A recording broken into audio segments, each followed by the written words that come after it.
as early as 6:30 in the morning, meron tayong na-harvest na 693 watts sa PV2 natin na nakaharap sa sikatan ng araw, at yung linulubugan ng araw na Trina Vertex natin is meron 237 watts.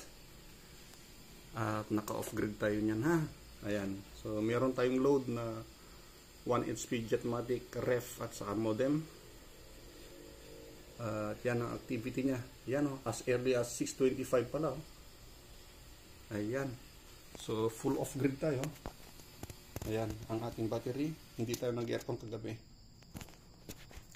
Diyan yung makikita mga idol. Tapos na ang ating Jetmatic, yung maingay kanina.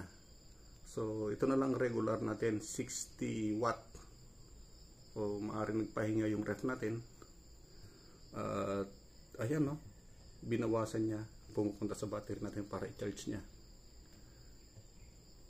And then tingnan natin yung PV. Ayan. So kanina umabot ng 7 yan, bumaba. Ayan, bumababa sila. Ibig sabihin, kung ano lang yung limit, kung ano lang yung load niya, yun na lang yung ibibigay. So pinag-iisipan ko, under observation, kung sakaling kaya talaga, is patayin talaga natin yung grid para mag off grid tayo at tanggalin natin itong limiter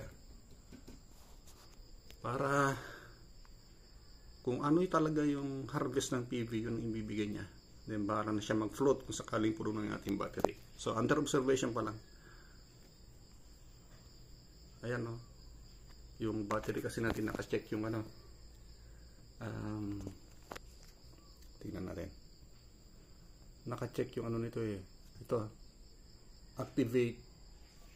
Activated yung battery.